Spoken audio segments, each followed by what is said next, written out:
جبکہ اتنی مشہور آیت ہے کہ ہمارے قوم کا بچہ اس آیت کو سنتا بھی ہے اور اس آیت کے ترجمے سے جواب ہے.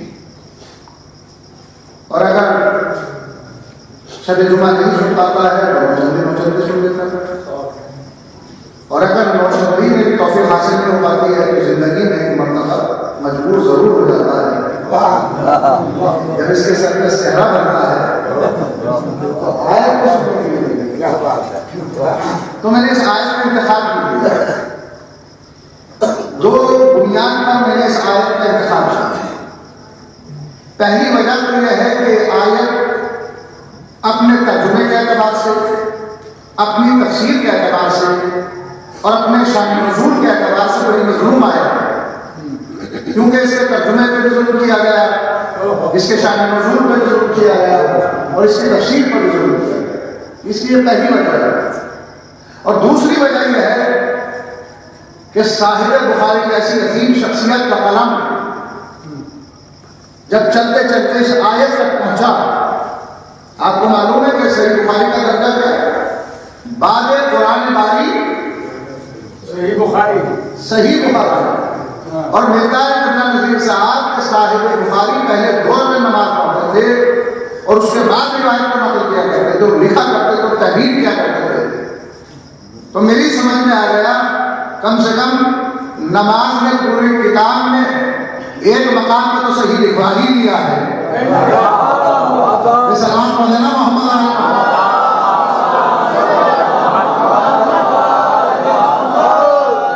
پوری صحیح بخاری میں کم سے کم ایک صحیح روایت تو موجود ہے. سلام پڑھیے گا محمد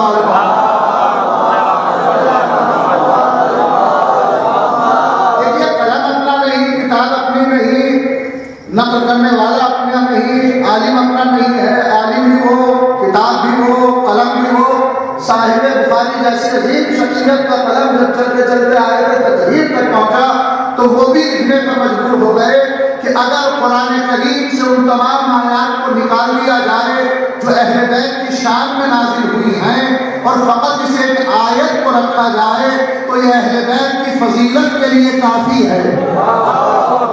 تو یہ فقط اہل بیت کی فضیلت کے لیے کافی ہے.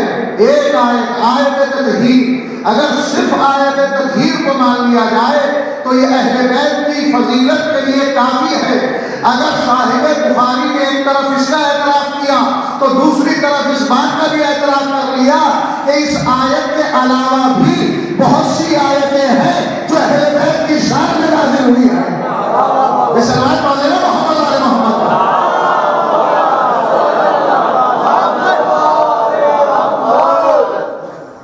جو اہل بیت علیہ السلام کی شان میں نازل ہوئی۔ اللہ کا ارادہ یہ ہے کہ اہل بیت رسول آپ کو حدیث سے دور رکھا جائے جیسا کہ دور رکھنے کا حق ہے۔ سب ترجمہ جانتے ہیں اسے؟ دیکھیے تفسیریں ادھر سے بھی لکھی گئی اور تفسیریں ادھر سے بھی لکھی گئی، اور اکثر علماء اور مفسرین کا طرز تفسیر ہے کہا۔ دیکھیے بہت بنیادی چیزیں میں آپ کی خدمت میں ہدیۃً اور تحفۃً پیش کر دے جا رہا ہوں جو آپ کے کام آنے والا ہے خصوص نوجوانوں کو۔ تفسیریں ادھر سے بھی لکھی گئی، تفسیریں ادھر سے بھی لکھی گئی۔ تقریباً تمام کا طرز تفسیر یہ رہا کہ سب سے پہلے آیت کے شان نزول کو لکھا مفسرین نے کہ آیت کہاں نازل ہوئی، کس جگہ نازل ہوئی، کس مقام پر نازل ہوئی، کن کیفیات میں نازل ہوئی، گھر میں نازل ہوئی کہ مسجد میں نازل ہوئی کہ بازار میں نازل ہوئی کہ میدان غدیر میں نازل ہوئی، کس جگہ پر یہ نازل ہو رہی ہے اور کس سچویشن میں نازل ہو رہی ہے اور کہاں پر نازل ہو رہی ہے، یہ ہے شان نزول۔ اور اس کے بعد مفسرین آیت کو پیش کرتے ہیں اور آیت کے بعد اس کی شرح کرتے ہیں اور حدیثیں بیان کرتے ہیں اس کے ذیل میں اور اپنے نظریات پیش کرتے ہیں، جبکہ اپنا نظریہ پیش کرنا تفسیر بالرائے کہلاتا ہے۔ بہت عظیم جملہ صرف کیا ہے آپ کے لیے مارگاہ میں، جبکہ اپنا نظریہ پیش کرنا تفسیر بالرائے کہلاتا ہے، اس لیے کہ تفسیر وہی ہوتی ہے جو معصوم تفسیر کرے۔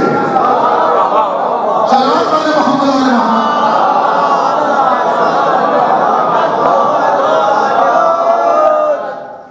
اور اس کے بعد اگر تفسیر فارسی میں ہے تو ترجمہ فارسی میں کر دیا جاتا ہے، اور اگر اردو میں ہے تو پھر اردو میں پیش کر دیا جاتا ہے، اور انگلش میں لکھی گئی ہے تو انگلش میں کر دیا جاتا ہے۔ یہ تمام کا تمام مفسرین کا طرز تفسیر ہے کہ سب سے پہلے شان نزول کو بیان کیا جاتا ہے۔ تو اب میں پورے مجمع کی توجہ چاہتے ہوئے ایک جملہ صرف کر رہا ہوں کہ آپ بس اتنا سمجھ لیجیے کہ آیت تطہیر کے شان نزول کا نام حدیث قصہ ہے۔ آیت تطہیر کے شان نزول کا نام حدیث قصہ ہے۔ اچھا مولانا نذیر صاحب قبلہ وہ عالم ہی کیا کہ اہل بیت کی فضیلت کو سننے کے بعد خاموش بیٹھ جائے؟ بھائی ادھر فضیلت سنی، کہا کہ جناب دیکھیے وہ آپ حدیث قصہ کا تو تذکرہ کرتے لیکن اس کی سند معتبر نہیں ہے۔ ہم نے کہا کہ سبحان اللہ، ماشاء اللہ، لیکن میں آپ سے سوال کرنا چاہتا ہوں۔ کہا کہ جی سوال کیجیے۔ میں کہا آپ یہ بتائیے کہ آپ کو کیسے معلوم کہ حدیث صحیح ہے یا نہیں، روایت صحیح ہے یا نہیں؟ یہ سوال پڑھ لینا محمد علیہ محمد۔ رویا ہے کہ یہ روایت ہو رہی ہے، آپ کو کیسے معلوم کہ یہ صحیح ہے یا نہیں؟ آپ کیا بتائیں گے کہ یہ معتبر ہے یا نہیں ہے؟ اس لیے کہ اگر کوئی مریض ہو جائے تو کیا وہ انجینئر کے پاس جائے گا؟ اور اگر کسی کو اپنے مکان کا نقشہ تیار کرانا ہے ڈاکٹر کے پاس جائے گا؟ کیا وہ ڈاکٹر کے پاس جائے گا؟ آگے نہیں بولا بھائی اتنا بہترین خانہ بنایا ہے ماشاء اللہ، بہترین نقشہ ہے، تو کسی ڈاکٹر نے تو بنایا نہیں ہوگا، انجینئر نے بنایا ہو۔ اور دوائی لینے کے لیے آپ انجینئر کے پاس نہیں جائیں گے۔ بھائی میتھ کا مسئلہ ہے تو میتھ کہ پروفیسر کے پاس جائیں گے، مریض ہیں تو ڈاکٹر کے پاس جائیں گے، نقشہ تیار کرانا ہے تو انجینئر کے پاس جائیں گے، لیکن اگر کوئی دینی مسئلہ آ جائے گا تو مولانا کے پاس نہیں جائیں گے۔ اس رات میں جناب محمد علیہ محمد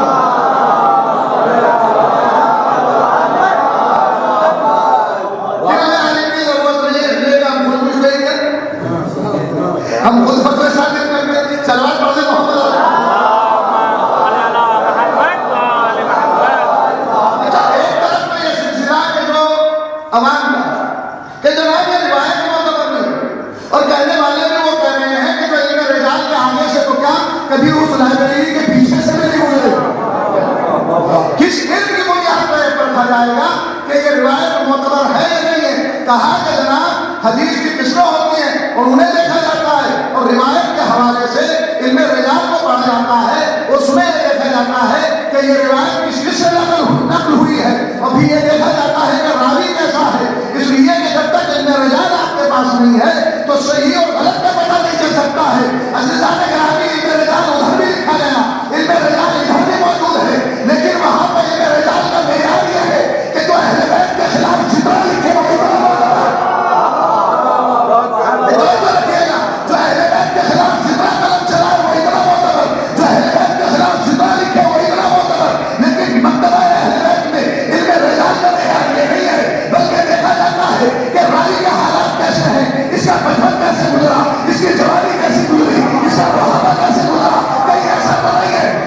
ضروری ہے، بڑھاپا کیسے گزرا ہے، یہ صادق الوعد تھا یا نہیں، یہ صادق الوعد تھا یا نہیں، یہ سچ بولتا تھا یا نہیں، یہ اہم شنی تو نہیں کرتا تھا، کہیں ایسا تو نہیں ہے کہ درہم و دینار کے لالچ میں روایتوں کو نقل کر دیتا ہو۔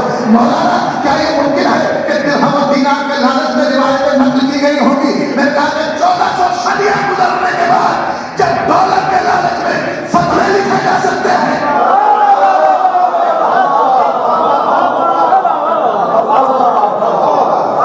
تو کیا اس وقت درہم و دینار کے لالچ میں روایتیں نہیں لکھی گئی ہوں گی؟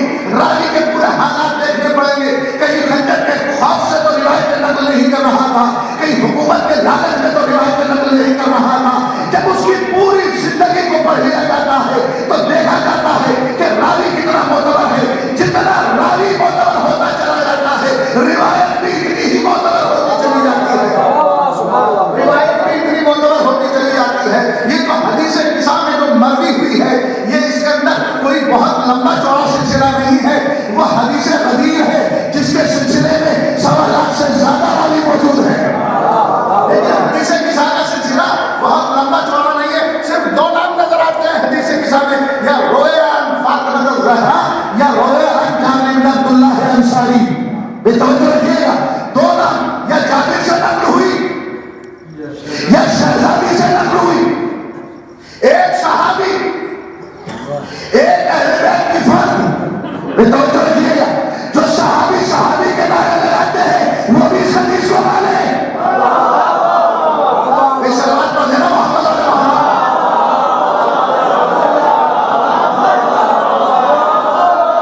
بہرحال یہ ہمارے یہاں پر غلط فہمی پیدا کر دی گئی ہے کہ دیکھیے شیعہ حضرات جو ہیں وہ صحابہ کرام کا احترام نہیں کرتے، یہ الزام ہے شیعہ کے اوپر، صحابی کا احترام کرتے ہی شیعہ ہیں، صحابی کا احترام کرتے ہی شیعہ ہیں۔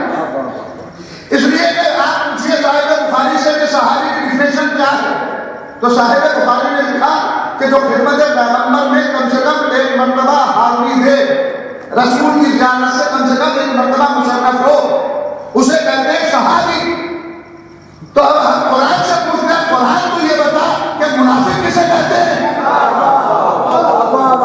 قرآن میں کہا ہے میرا حبیب، اے میرا رسول، اے طٰہٰ یاسین، یہ جب آپ کی خدمت میں آتے ہیں تو کہتے ہیں کہ ہم ایمان لے آئے، لیکن یہی لوگ جب مذہب پیغمبر میں پہنچتے ہیں تو کہتے ہیں ہم تو ان کے ساتھ مذاق کر رہے تھے۔ میرا حبیب آپ کو جواب دینے کی ضرورت نہیں ہے، قیامت میں ہم ان کے ساتھ مذاق کریں گے، یہ تفسیر ہے جو بیان کر رہا ہوں، قیامت میں ہم ان کے ساتھ مذاق کریں گے۔ کہا کہ کس طریقے سے مذاق کریں گے؟ ہم تیرے جنت کو کھول دیں گے اور کہیں گے جاؤ سب کے سب جنت میں داخل ہو جاؤ۔ یہ دوڑتے ہوئے جیسے ہی تیرے جنت کے قریب آئیں گے اب جنت کا دروازہ ہی بند کر دیا جائے گا۔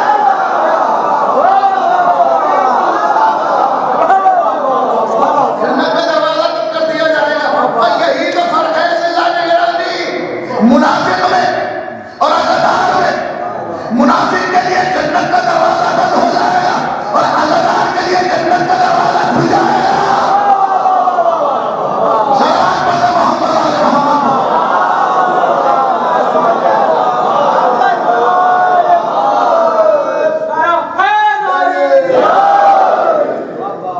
صرف 2 سے روایت ہے، ان دونوں کی شخصیت کو دیکھ لیجیے کتنی معتبر شخصیت رہے گی۔ کہا کہ پہلی شخصیت ہے جناب جابر بن عبداللہ ہے، یہ کوئی معمولی صحابی نہیں ہے، یہ پکے اور سچے صحابی نبی ہیں۔ میں کچھ مجبوریاں نہیں سمجھا کے لیے صلوات پڑھیں محمد علیہ محمد۔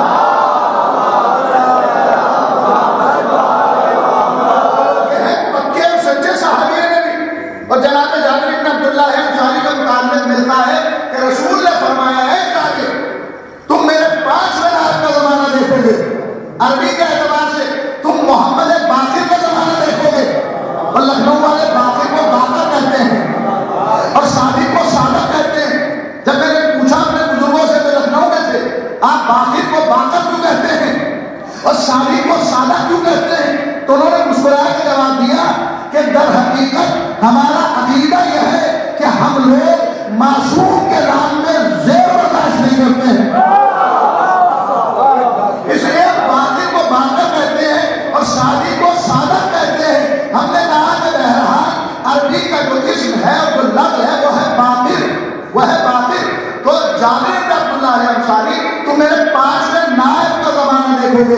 جناب جابر بن عبداللہ انصاری نے رسول کا زمانہ دیکھا، سرکار علی مرتضیٰ کا زمانہ دیکھا، جناب زہرا کا زمانہ دیکھا، امام حسن کا زمانہ دیکھا، امام حسین کا زمانہ دیکھا۔ اور تاریخ نے بتایا کہ جب جناب جابر بن عبداللہ انصاری امام حسین امام زین العابدین کے زمانے میں آئے اور اس وقت امام محمد باقر ظاہر نہیں ہوئے تھے اور یہ نور بھی پردے میں تھا، تو اس وقت جناب جابر بن عبداللہ انصاری کی کیفیت یہ تھی کہ آپ بس ایک ہی نعرہ بلند کرتے تھے، یا باقر یا باقر یا باقر یا باقر یا باقر یا باقر، گھر میں ہے یا باقر، گھر سے باہر ہے یا باقر، مسجد میں ہے یا باقر، مسجد کے باہر ہے یا باقر، صحراؤں میں ہے یا باقر، بازاروں میں ہے یا باقر۔ میں کہوں جابر بن عبداللہ انصاری آپ صحابی نبی ہیں اور آپ یا باقر کے نعرے بلند کر رہے ہیں، عجب نہیں کہ جابر کی آواز آ جائے۔ میں دنیا کو یہی تو بتانا چاہتا ہوں کہ امامت کا انتظار کرنا یہ صحابی کی صورت ہے۔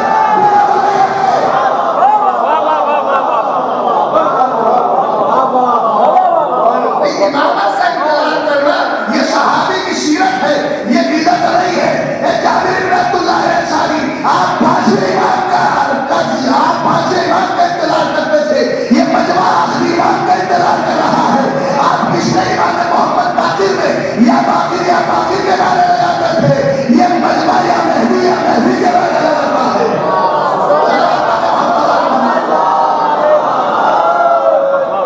روایت میں موجود ہے، تاریخ لکھتی ہے کہ جناب جابر بن عبداللہ انصاری مسجد النبوی میں ہے اور مصلی عبادت پر ہیں اور ایک خوشبو کو محسوس کیا ہے جناب جابر بن عبداللہ انصاری نے، اور آپ اپنے مصلی سے بلند ہو گئے اور چلتے چلتے اس مقام پر آئے جہاں سے وہ خوشبو آ رہی تھی۔ اللہ نے گرامی ایک مرتبہ ہاتھ کو آگے بڑھایا اور ایک شہزادے کا ہاتھ ان کے ہاتھ میں آیا، اس ہاتھ کو بوسہ کیا ہے جناب جابر بن عبداللہ انصاری نے، اور پھر گزارش کی کہ شہزادے اگر آپ دوبارہ مسجد میں داخل ہو جائیں تو مجھ پر احسان ہوگا۔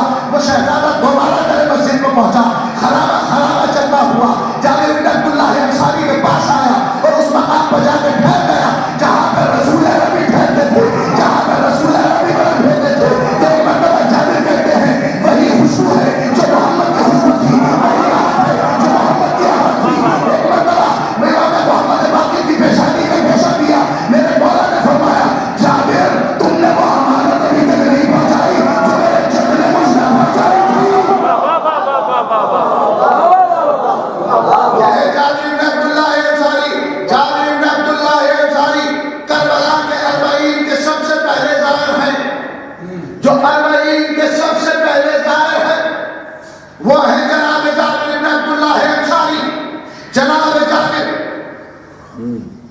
کربلا کے سب سے پہلے ظاہر صحابی نبی، پکے صحابی نبی، جن کی صحابیت پر ایک نبی کی مہر، ایک معصومہ کی مہر، 5 اماموں کی مہر، بھائی جناب جابر بن عبداللہ انصاری پر کی صحابیت پر رسول اللہ کی مہر، علی مرتضیٰ کی مہر، شہزادی کونین کی مہر، امام حسن کی مہر، امام حسین کی مہر، امام زین العابدین کی مہر، امام محمد باقر علیہ السلام کی مہر۔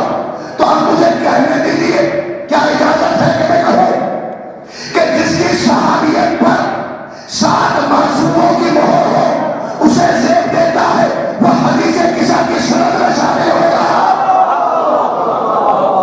سلام علیہ محمد علیہ محمد۔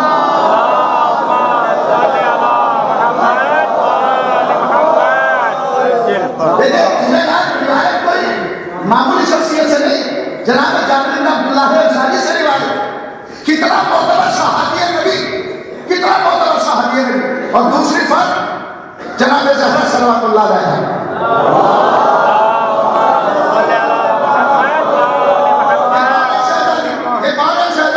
کہا کہ جناب یہ دنیا کی بنائی ہوئی سچی نہیں ہے،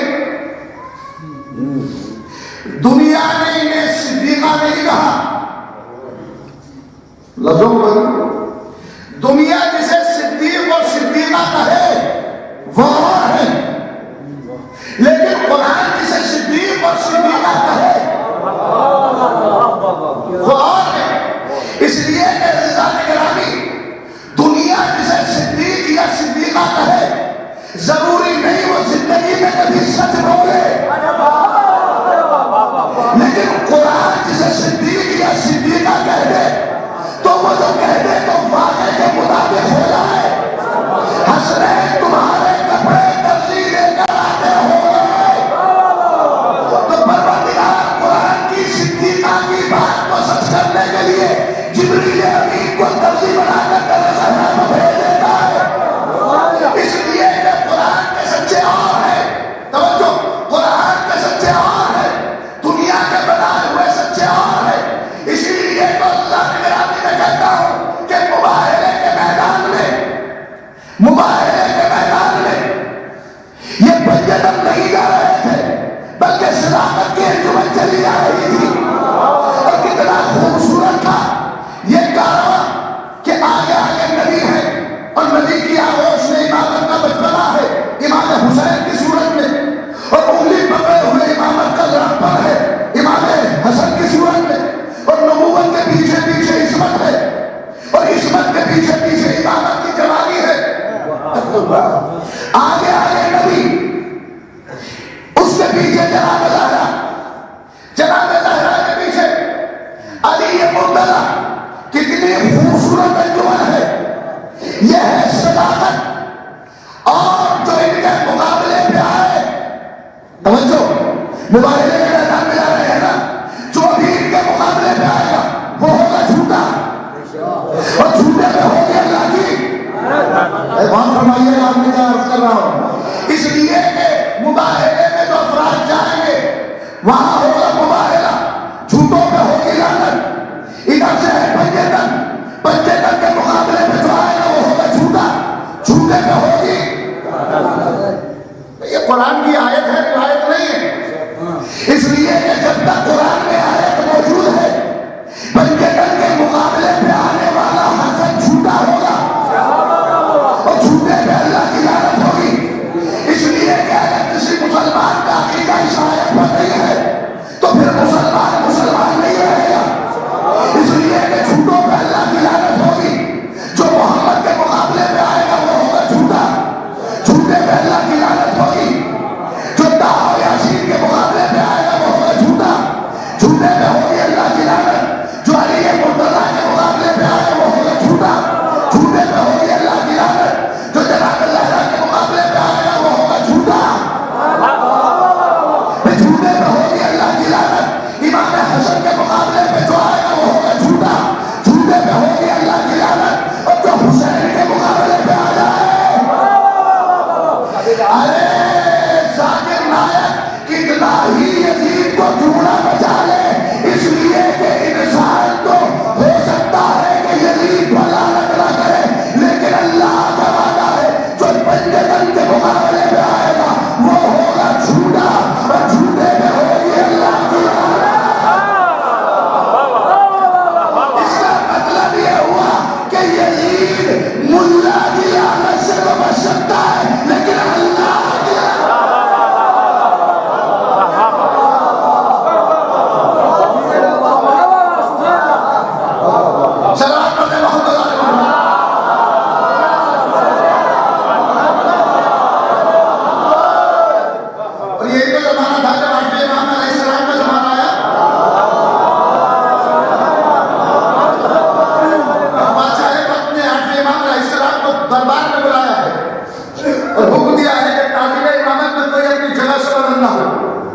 جیسے ہی امام علیہ السلام نے اپنا قدم دربار میں رکھا، اللہ نے حیبت امامت کہ بادشاہت اپنی جگہ سے بلند ہو گئی، کوئی خوشی باقی نہیں، مجبور ہوا اپنی مسرت پر بٹھایا۔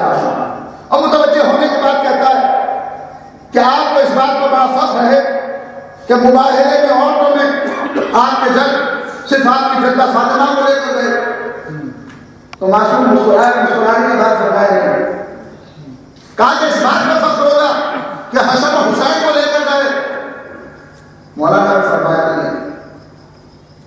پھر مولا گویا پھر کہ ہمیں اس بات پر فخر ہے کہ نفس مرتضیٰ کو لے کر گیا۔ ارے میرے مولا نے کتنا بڑا پیغام دیا ہے بھائی، یہ بندہ پہنچ گیا الحمدللہ۔ میرے مولا نے بتا دیا کہ دیکھو نفسوں میں صرف علی مرتضیٰ کو لے کر گئے، اور میرے مولا سے متوجہ کرنا چاہتے تھے کہ وہ پہلا نفس جو رسول کے ساتھ گیا تھا، آج 8واں نفس تیرے مقابلے پہ موجود ہے، تیرے پاس میں بیٹھا ہوا ہے۔ جو پہلے نفس کے مقابلے پہ آئے وہ بھی باطل ہے، جو 8ویں نفس کے مقابلے پہ آئے۔ صلوات علی محمد علی محمد۔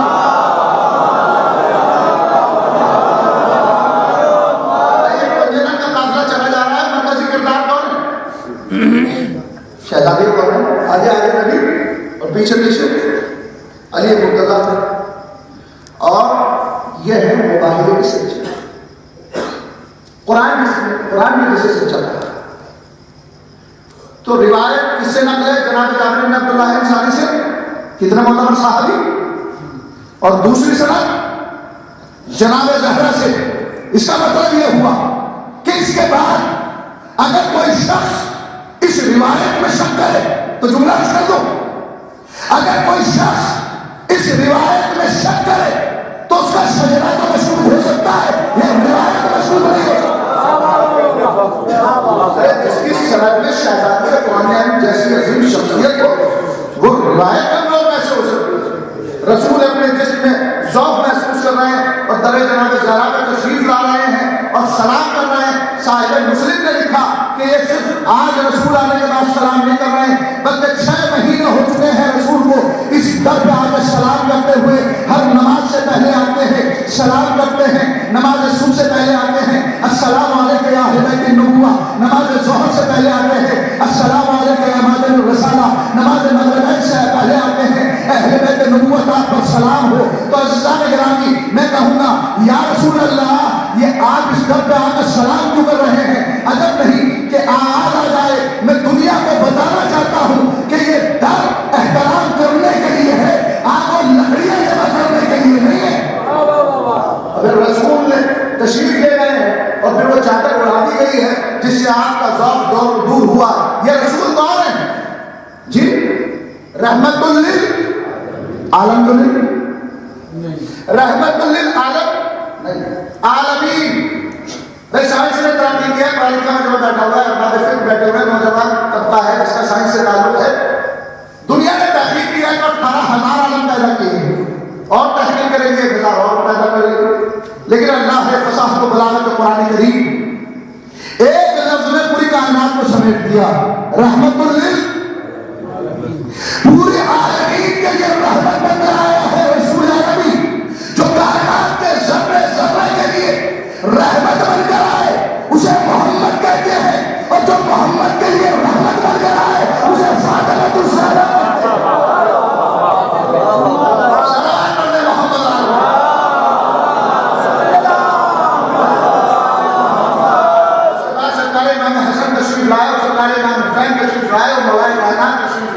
اور ہر ایک نے آنے کے بعد پہلے سلام کیا اور خوشبو کو محسوس کیا اور اس کے بعد اجازت لی اور داخلے کے ساتھ ہوئے۔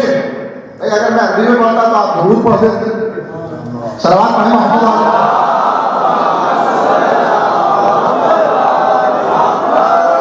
دیکھیں حدیث قصہ میں صرف فضائل اہل بیت نہیں بلکہ آداب اسلامی بھی ہیں۔ جب بھی گھر میں داخل ہو تو سلام کر کر داخل ہو۔ روایتوں میں لکھا ہے اگر گھر خالی بھی ہے تو تب بھی سلام کر کے داخل ہونا چاہیے، اور یہ قوم تو سلام والی قوم ہے، ہر نماز کے بعد سلام۔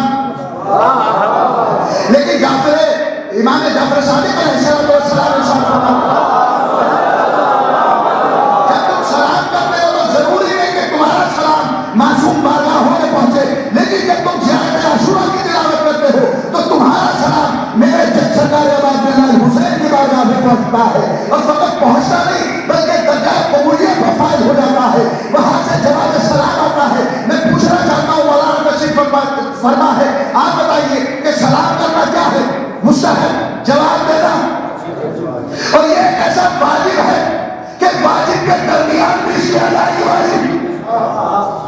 بھائی جو سب سے بڑا واجب نماز ہے، اگر کوئی سلام کرے تو حالت نماز میں سلام کا جواب دینا، یہ الگ بات ہے کہ سلام علیکم کا جواب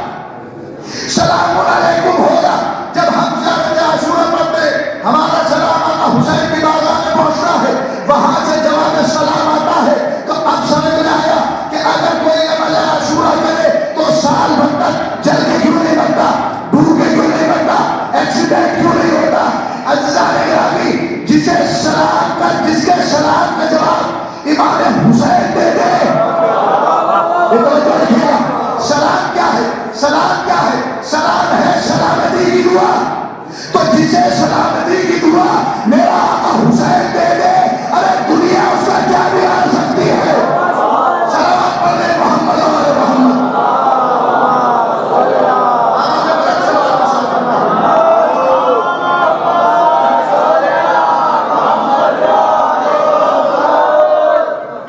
تو سلام کیا ہے ایک معنی کے بعد، اور دوسری چیز کیا؟ خوشبو کو محسوس کیا. اب یہ اپنا مقدر ہے کہ تاریخ میں کچھ نے نبی کے جسم سے خوشبو کو محسوس کیا، اور معاذ اللہ سما معاذ اللہ خاتم بدہن رسول نے شہد کو نوش فرمایا، نقل کفر نہ بشر، استغفر اللہ، خاتم بدہن. کہنے والی نے کہا کہ رسول اللہ کے دہن سے فلاں چیز کیا رہی ہے، تو رسول نے اپنے اوپر شہد کو چکھنا حرام قرار دے دیا تھا.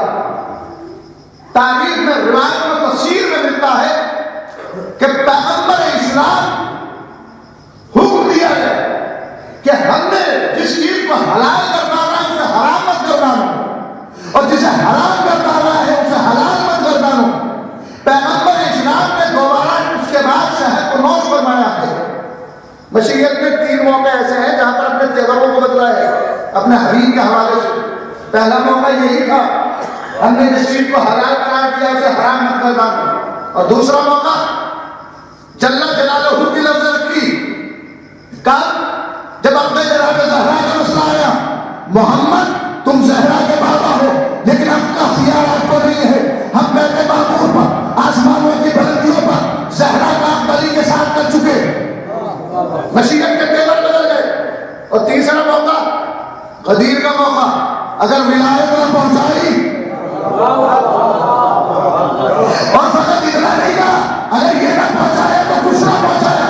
اس کے بعد ایک جملے کا اور اضافہ کیا، اور اضافہ یہ کیا کہ لوگوں کے خوف سے ہم تمہیں محفوظ رکھیں گے، لوگوں کے شر سے ہم تمہیں محفوظ رکھیں گے.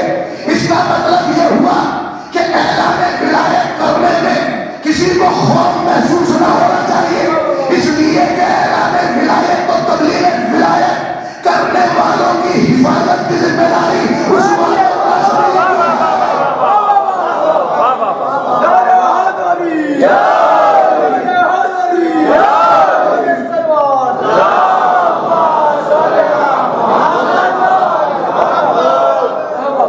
میرے رسول جو ہم نے حلال قرار دیا ہے اسے حرام مت کر ڈالنا. یہ پورا مجمع بیٹھا ہے، میں نے نوجوان بھائی جو ادھر بیٹھے ہوئے ہیں وہ بالخصوص توجہ فرمائیں کہ یہ مجمع جو ہے وہ شرابت مہوا کا پینے والا ہے جو جنت میں ملے گی. اچھا اس نجاست کے قریب تو کوئی مولانا چاہنے والا آتا ہی نہیں، لیکن کبھی کبھی آپ سفر میں چلے جاتے ہیں تو آپ کیا کہتے ہیں کہ اس نے اس گناہ کا ارتکاب کر رکھا، لیکن جو اس دشت کا سیاح ہوتا ہے وہ یہاں تک بتا دیتے ہیں کہ کون سی برانڈ استعمال کی ہے، کون سی قسم استعمال کی ہے.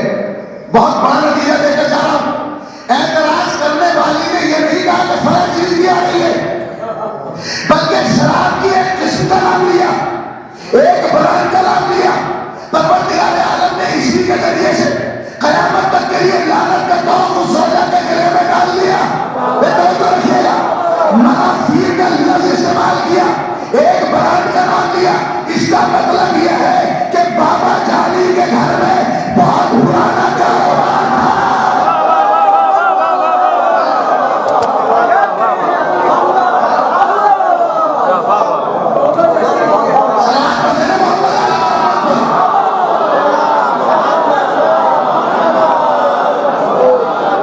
کیا پتا کہ کون سی قسم کی ہے؟ سلوات پڑھیں محمد آل محمد.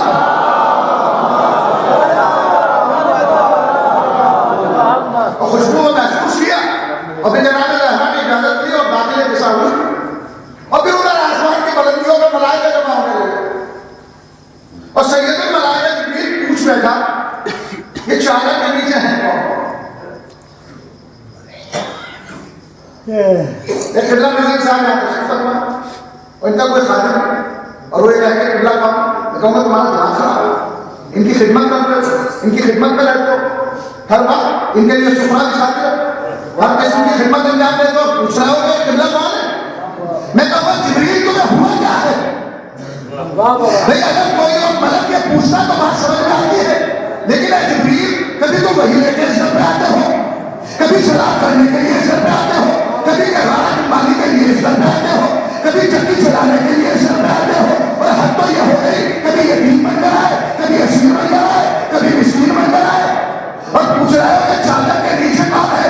عجب نہیں کہ جبریل امین کی آواز آ جائے، مرزا فرد اپنے آپ کو بہت بڑا مولائی کے سمجھ لے کر آج میں خدا کی زبانی کی قصیدہ خالی کرانا چاہتا ہوں۔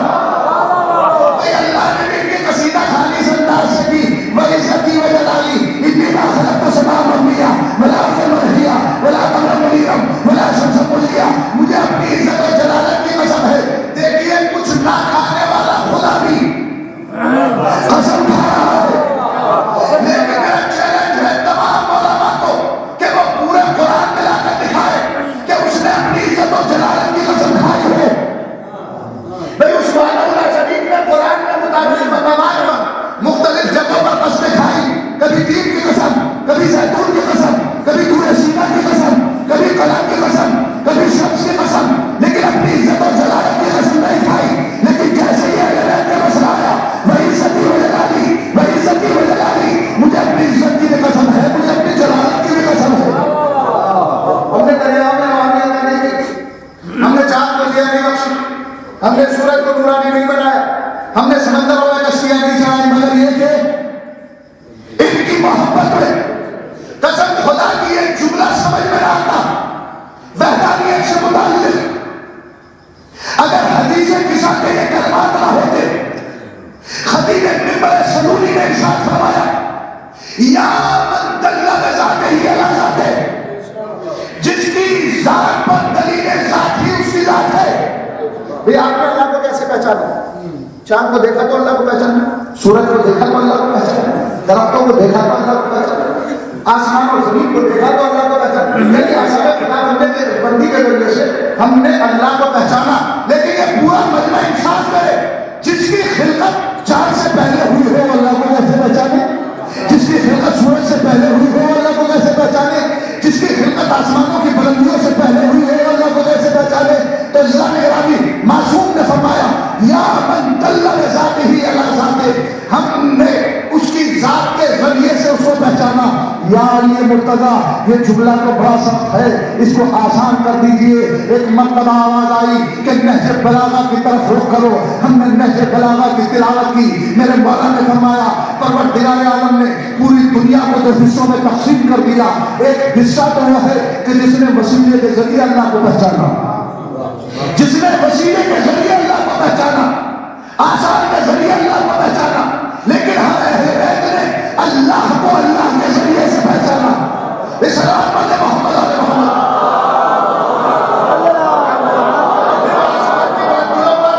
جبریل امین نے اجازت چاہی کہ میں شاہد قصہ ہو جاؤں، اور پروردگار عالم نے اجازت دی اور تعارف کرا کر اجازت دی۔ آپ نے ابھی تک سنا ہے، میں دکھا دیتا ہوں کہ ہم فاطمہ کو وابوہا وبالوہا فاطمہ، فاطمہ کی ان کے بابا مکمل طہارت کا سلسلہ، فاطمہ ہے فاطمہ کی برابر نہیں، فاطمہ ہے فاطمہ کی بیٹے، ان کے بیٹے، ان کے بیٹے، یہاں تک کہ معلوم ہے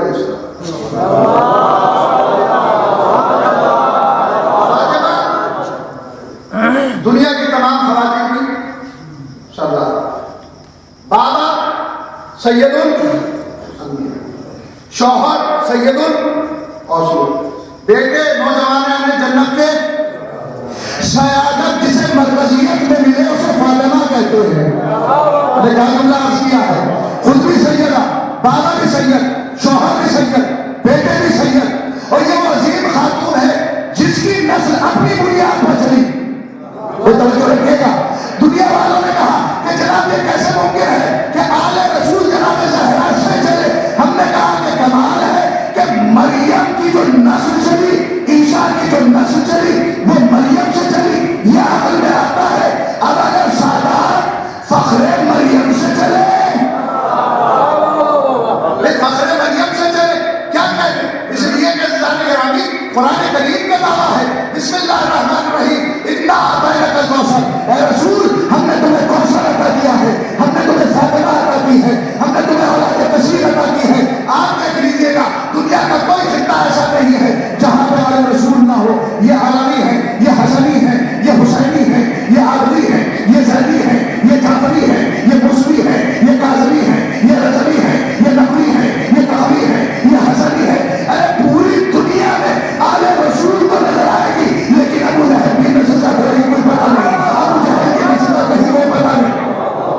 ایک توجہ رکھیے گا، نہ ابو لہب کی نسل بچی، نہ ابو جہل کی نسل بچی. حدیث کیا ہے؟ اولنا محمد واوسطنا محمد واخرنا محمد وکلنا محمد. یہاں پہ خطیب الایمان فرمایا کرتے تھے رسول اللہ نے یہ کیوں نہیں فرمایا کہ اولنا علی واوسطنا علی واخرنا علی وکلنا علی؟ ہمارا پہلا بھی علی ہے، ہمارا اوسط بھی علی ہے، ہمارا آخر بھی علی ہے، ہم تمام کے تمام علی ہیں. یہ میرا جملہ نہیں ہے، یہ خطیب الایمان کا جملہ ہے. تو آپ نے کہا کہ جب نہیں کہ رسول اللہ کی آواز آ جائے کہ ان کے حلق سے ایک علی کو اترتا نہیں، 12 علی کا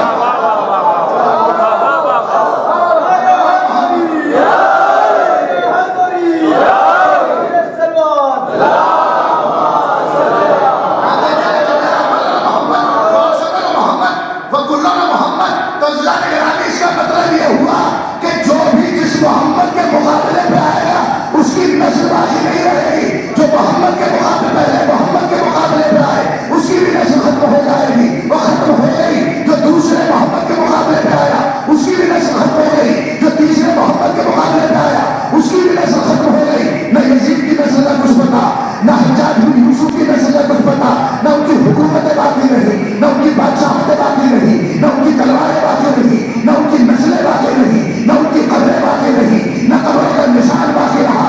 لیکن محمد اور محمد کا ذکر کل بھی باقی تھا، آج بھی باقی ہے، صبح قیامت تک باقی رہے گا. سلام علی محمد اور محمد.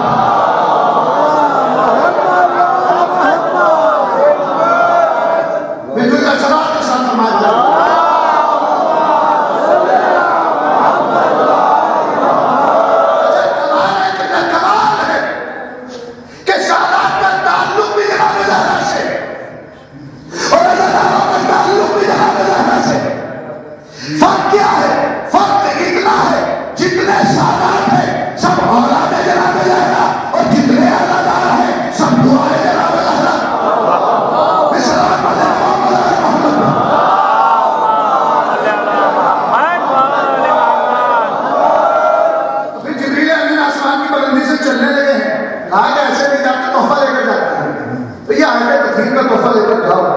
انما یرید اللہ. بقرہ یہی بات میں تمام کر رہا ہوں. اللہ کا ارادہ یہ ہے قبلہ مجھے پورے قرآن کریم میں لا کر دکھائے کہ اللہ نے کہیں پر کسی نبی سے متعلق انما یرید اللہ کی لفظ رکھی ہو کہ میرا ارادہ یہ ہے کہ آدم ہم تمہیں ہر رشتے دور رکھیں گے، یوحنا ہم تمہیں ہر رشتے دور رکھیں گے، ابراہیم ہم تمہیں ہر رشتے دور رکھیں گے. حضرت آدم معصوم ہے بے شک، حضرت نوح معصوم ہے بے شک، ہر نبی معصوم ہے، ہر رسول معصوم ہے، ہر حجت خدا معصوم ہے. لیکن انما یرید اللہ نہیں، اس لیے کہ یہ صرف 14 ہے جو اس وقت کبریٰ کے درجے پر ہے. توجہ فرمائیے. اب پھر وہی جملہ کہنا پڑا وہ عالم ہی کیا کہ جو خاموش ہو جائے اہل بیت کی فضیلت کو سننے کے بعد کہا کہ نہیں جناب اتنی بڑی بڑی باتیں نہ کیجیے. قرآن میں ایک بیوی ہے جس کی اس وقت ذمہ داری خدا نے لی ہے. ہم نے کہا کہ سبحان اللہ، ابھی تو سوال ہی نہیں سمجھے جواب کیا دو گے. اس لیے کہ جہاں علی ہے وہی عقل ہے، اور جہاں علی نہیں. دیکھیں ذاکر حسین ہوا پر گفتگو کرنے کا تو آدمی ہوتا نہیں، حوالوں پر گفتگو کرتا ہے. ہمارے یہاں 4 دنیا کی کتابیں، ان میں سے ایک کتاب ہے اصول کافی. اصول کافی میں ایک کتاب ہے کتاب اللہ، اس میں پہلے ہی صفحے پر ہے میرے مولا نے عقل کی تعریف فرمائی ہے. عقل وہ ہے کہ جس کے ذریعے سے رحمان کی عبادت کی جائے اور جنت کو کسب کیا جائے. مجمع میں سے ایک شخص بلند ہوا اور بلند ہونے کے بعد کہا مولا جو اس پار والا ہے، جو شام کا پروردگار ہے، اس کے پاس بھی تو عقل ہے. میرے مولا مسکرائے، مسکرانے کے بعد فرمایا اس کے پاس عقل نہیں ہے، اس کے پاس نکرا ہے. اس کے پاس عقل نہیں، اس کے پاس کیا ہے؟ اچھا دیکھیے بعض مولا کے چاہنے والے بال کی کھانے کھانے والے ہوتے ہیں.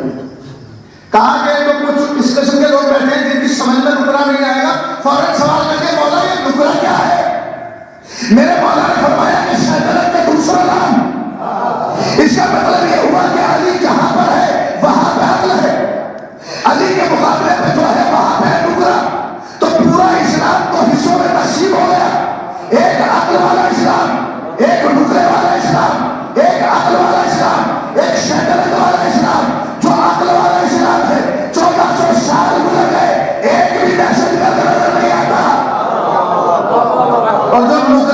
اسلام ہے 1400 سال سے دہشت گردی کا بازار گرو ہے. کبھی جلوسوں میں بم وسفوٹ، کبھی مجلسوں میں بم وسفوٹ، کبھی زیارتوں میں بم وسفوٹ، کبھی کربلا میں بم وسفوٹ، کبھی نجف میں بم وسفوٹ. ہمیں ڈرانا چاہتے ہیں اور قیامت قیامت میں نعرے لگا رہے ہیں. قیامت آ رہی ہے، قیامت آ رہی ہے، قیامت آ رہی ہے.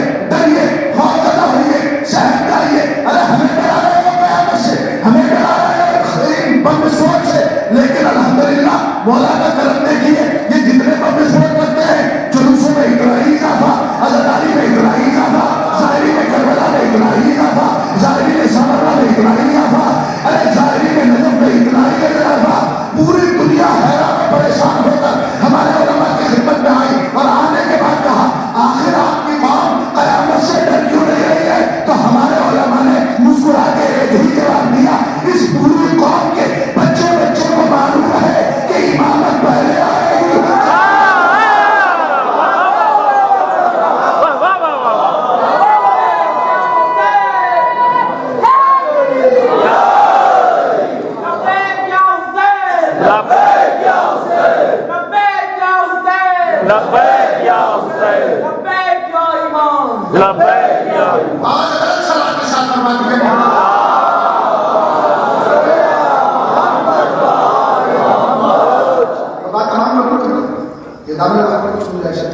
سلوات پڑھیں محمد آل محمد پر.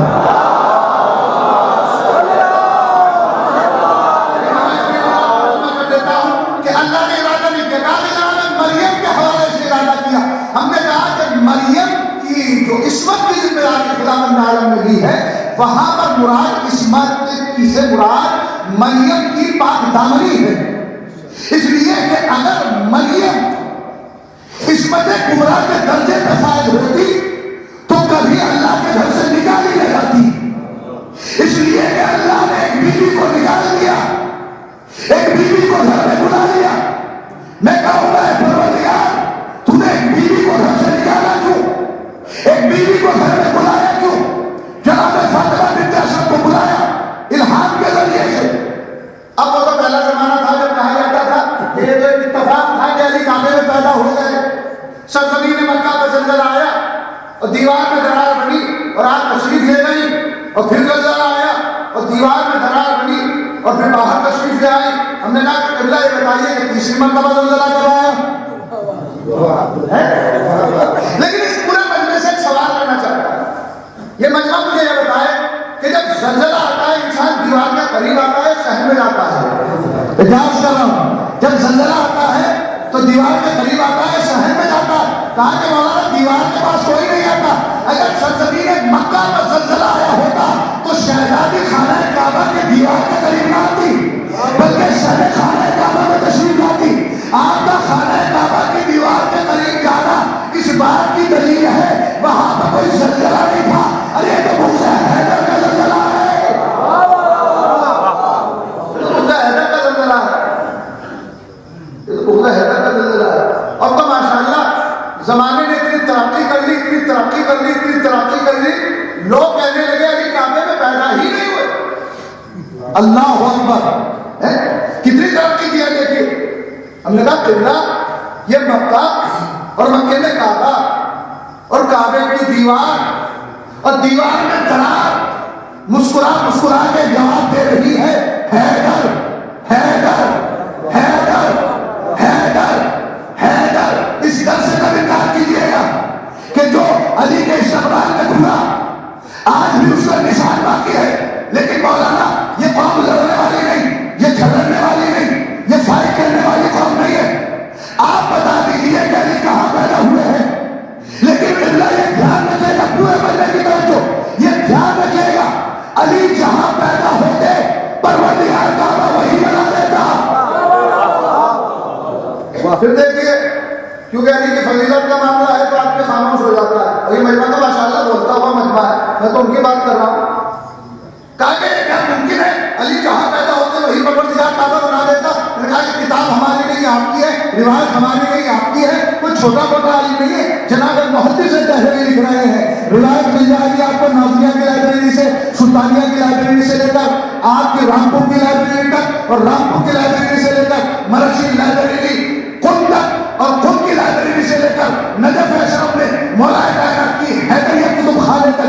ذمہ داری لیتے ہوئے سیوا کو بڑھا ہوں. عزیزان گرامی، رسول عربی نے جب فتح مکہ کیا اور مکے میں جمع ہوئے، اور مکہ ہے جو عذاب سے چھلک رہا ہے، اور طواف خانہ کعبہ میں لوگ مصروف ہیں، دعاؤں میں مصروف ہیں، زیارتوں میں مصروف ہیں، طواف میں مصروف ہیں، نمازوں میں مصروف ہیں.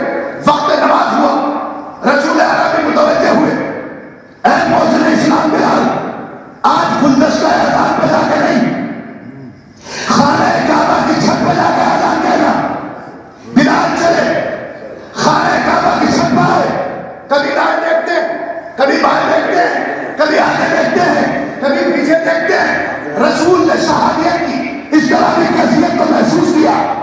ایک مرتبہ پوچھا، اے میرے صحابی حیران و پریشان کیوں ہو؟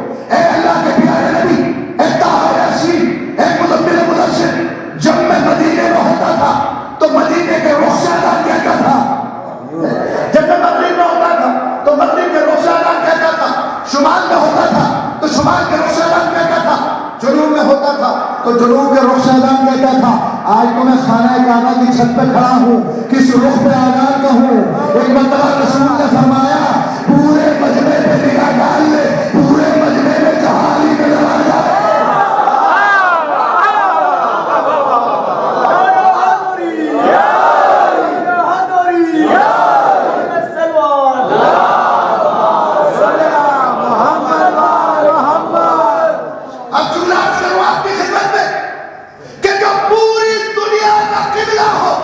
اسے کعبہ کہتے ہیں، اور جو کعبے کا قبلہ اسے علی کہتے ہیں. اسے علی کہتے ہیں. جو کعبے کا قبلہ اسے علی کہتے ہیں، اور جو علی کی نگاہوں کا مرکز ہو اسے فاطمہ الزہرا کہتے ہیں. اس لیے کہ فاطمہ وہ ہے کہ جو مباہلے میں بھی مرکزی حیثیت رکھتی ہیں اور آیت تطہیر میں بھی مرکزی حیثیت رکھتی ہیں. جب آسمانوں کی بلندیوں کا ہدایت کا تعارف کرایا تو جناب زہرا کے ذریعے کرایا. یہ فاطمہ کے بابا ہیں، یہ فاطمہ کے شوہر ہیں، یہ فاطمہ کے بیٹے ہیں. یہ فاطمہ دنیا کی وہ عظیم خاتون ہے کہ جس کی تعظیم میں نبوت اور رسالت اپنی جگہ سے بلند ہو جاتی تھی. اور یہ محمد عربی کی فقط تعظیم نہیں تھی، بلکہ یہ آدم بھی تعظیم کر رہے تھے، نوح بھی تعظیم کر رہے تھے، ابراہیم بھی تعظیم کر رہے تھے. جس کا احترام نبوت و امامت و رسالت کرے اسے فاطمہ الزہرا کہتے ہیں. آپ پر اور ہم پر جب مصیبت پڑتی ہے تو کیا کہتے ہیں؟ یا علی، یا حسین، یا صاحب زمان ادرکنی. لیکن معصوم فرماتے ہیں کہ جب دنیا پر مصیبت پڑتی ہے تو ہم اہل بیت کو آواز دیتی ہے، اور ہم اہل بیت کو جب کوئی مصیبت پڑتی ہے تو ہم اپنی جدہ فاطمہ کو آواز دیتے ہیں، اغیثینی یا فاطمۃ الزہرا ادرکنی. دوسرے مقام پر میرے مولا نے ارشاد فرمایا کہ پوری خلق خدا پر ہم محمد و آل محمد کو حجت قرار دیا، اور ہم 11 کے اوپر پروردگار عالم نے ہماری جدہ فاطمہ کو حجت قرار دیا. شہزادی کوئی معمولی شخصیت نہیں ہے، آپ کے فضائل بہت، آپ کے مناقب بہت، دامن حق کی گنجائش نہیں ہے، ورنہ میں آپ کی عظیم بارگاہ میں عرض کرتا. مسلسل مجلس سے ہو رہی ہے، الوداعی مجلس سے پروردگار عالم تمام افراد کے توفیقات میں اضافہ فرمائے جو ان مجلسوں میں کسی بھی حیثیت سے حصہ لے رہے ہیں. آپ کی تمام دل مرادوں کو مولا پورا فرمائے. عزیزان گرامی، شہزادی زہرا سلام اللہ علیہا دربار میں وہ پہنچی، وہ در حقیقت فلک کا مطالبہ نہیں تھا، بلکہ وہ مسئلہ ولایت تھا جس کے لیے جناب زہرا سلام اللہ علیہا دربار میں پہنچی. اور جب آپ گھر تشریف لائیں تو ایک آنکھوں میں آنسو، اور سرکار المومنین نے فرمایا کہ اس لیے گریا گناہ ہوں کہ انہوں نے آپ کا حق نہیں دیا. تو شہزادی نے فرمایا کہ نہیں، اس بات کے لیے گناہ نہیں. زہرا اس بات پر ہو رہی ہے کہ میں دربار میں گئی اور کسی نے مجھے بیٹھنے کے لیے بھی نہیں پوچھا. جس کے احترام میں نبوت اپنی جگہ سے بلند ہو جاتی ہو. اللہ اکبر. شہزادی دربار میں گئی اور کسی نے بیٹھنے کے لیے نہیں پوچھا. ارے مولا آپ کی عزتوں کو سلامت رکھے، میری ماں بہنوں کی عزتوں کو مولا سلامت رکھے. لیکن آپ تصور کریں اگر کسی شریف خاندان کے شریف گھر کی کسی عورت کو آج کے زمانے میں کسی تھانے میں جانا پڑ جائے، اس شخص کے اوپر کیا گزرتی ہے، اس کی غیرت کیا کہتی ہے، لیکن میرے اللہ کا سلام ہو ارے شہزادی بہرائے پر کہ جو ملونوں کا دربار میں گئی ہے، ارے ولایت کو ثابت کرنے کے لیے اللہ اکبر، ارے شہزادی دربار میں گئی ہے۔ اور ایک مرتبہ ملعون کہتے ہیں کہ اور کچھ بھی آپ کے پاس دلیل ہے کہ فدق آپ کا حق ہے؟ کہ مرتبہ وہ نوشتہ نکالا جو تحریر رسالت تھی، ملعون آگے بڑھا، ارے اس نوشتے کو لیا، پارا پارا چکر پھینک دیا، شہزادی نے دعا فرمائی کہ پروردگار تیرے پیٹ کو بھی اسی طریقے سے چاٹ کر دے۔ حاضر کرام ایک عالم دین تھے، جب وہ مسائل پڑھا کرتے تھے وہ اپنی جیب سے پتھر نکالا کرتے تھے اور اسے پارا پارا کر دیتے تھے اور اسے زمین پر پھینک دیتے تھے، اور وہ منبر سے اترنے کے بعد ان ٹکڑوں کو جمع کرتے تھے اور منبر پر آ کے بیٹھ جاتے تھے۔ قیامت تک رونے کے لیے یہی جملہ کافی ہے اس عالم دین کا۔ اور منبر پر بیٹھنے کے بعد وہ یہ کہا کرتے تھے، مومنین بس اتنا سمجھ لیجیے، جتنی دیر میں میں نے یہ ٹکڑے جمع کیے ہیں اتنی دیر میں رسول کی بیٹی ضعیفہ ہو گئی تھی، فاطمہ کے سرکار سے ارے شہزادی دربار سے میں دشمن میں داخل ہوئی۔ ارے وہ وقت بھی آیا کہ جب شہزادی نے فرمایا اسما پہلے میرے بچوں کو کھانا کھلا دینا، اور جب تک حجرے سے تسبیح تحریر کی آواز آتی رہے تو سمجھ لینا کہ فاطمہ زندہ ہے۔ حسن حسین کے آنے کا وقت ہوا، اسما اس حجرے کے دروازے پر آ کے بیٹھ گئی، تسبیح تحریر کی آوازیں آتی رہی، لیکن جیسے ہی تسبیح تحریر کی آوازیں آنا بند ہوئی، ایک مرتبہ اسما نے کہا انا للہ و انا الیہ راجعون۔ جزاک اللہ خیر جزاک۔ ارے پروردگار کوئی بندہ سوائے ہمیں سرکار سید الشہداء کے، ارے یہ الوداعی مجلس ہے، جو میرے ساتھ زندہ رہے گا وہ شہزادی کا غم بنائے گا۔ شہزادی ہمیں معاف کر دینا، ہم آپ کا حق ادا نہ کر سکے۔ شہزادی ہمیں جس انداز سے آپ کی مجلس پر کرنی چاہیے تھی اس انداز سے مجلس پر نہ کر سکے، اگر ہم سے کوئی غلطی ہو گئی ہو تو ہمیں معاف کر دینا شہزادی۔ پروردگار آپ کی دلی مرادوں کو پورا فرمائے۔ آج اللہ نے آگے جو دعا مانگنا چاہتے ہیں مان لیجیے۔ ایک مرتبہ حسن حسین کے دشمن میں داخل ہوئے، اسما نے سفرے کو بچھایا، حسن حسین نے کہا ماں کدھر ہے؟ اسما نے کہا پہلے کھانا کھا لیجیے، تاکہ کیا ہم نے کبھی اپنی ماں کے بغیر کھانا کھایا ہے؟ ایک مرتبہ حجرے کی طرف اشارہ کیا، حسن حسین اپنی جگہ سے اٹھے، حجرے کی طرف گئے، حجرے کے دروازے کو کھولا، ارے ماں سے جا کے لپٹ گئے، ننھے ننھے بابوں کو سر سے اٹھا کے دیکھا، مسجد النبوی کی طرف بڑھے، علی مرتضیٰ سے جا کے لپٹ گئے، اے بابا اب اماں دنیا میں باقی نہیں۔ علی مرتضیٰ نے امامے کو سر سے اٹھا، بیت الجرم میں داخل ہوئے۔ جزاک اللہ خیر الجزاء۔ عزیزان گرامی، وہ وقت بھی آیا کہ جب علی مرتضیٰ نے غسل دینا شروع کیا، علی جب غسل دے رہے تھے، ارے وہ صابر امام کہ جس نے ہر منزل پر صبر کیا، ایک مرتبہ میرا مولا چیخ مار کے رویا، میرے مولا نے شراب فرمایا۔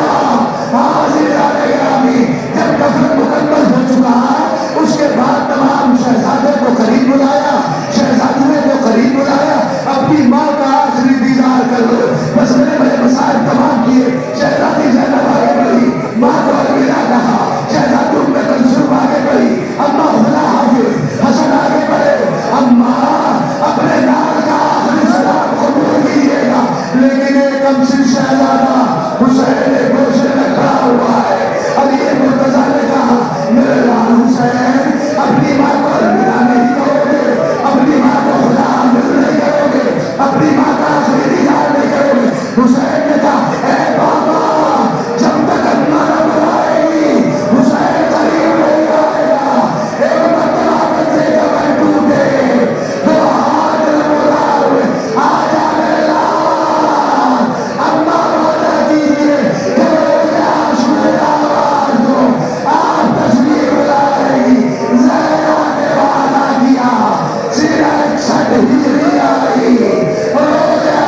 زبان ہوتے ہوئے دیکھتی رہی.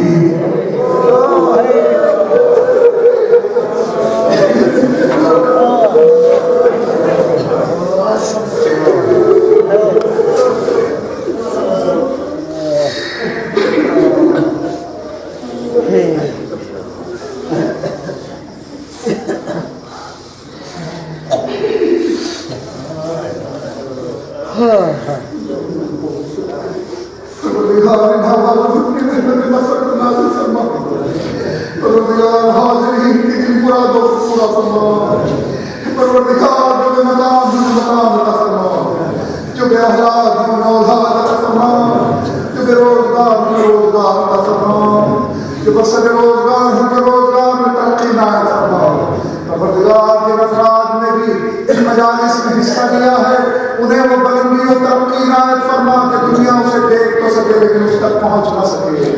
میرے پروردگار جو قوم کی بیٹیاں گھروں میں بیٹھی ہوئی ہیں شہزادی کے صدقے میں انہیں عزت کے ساتھ رخصت فرما.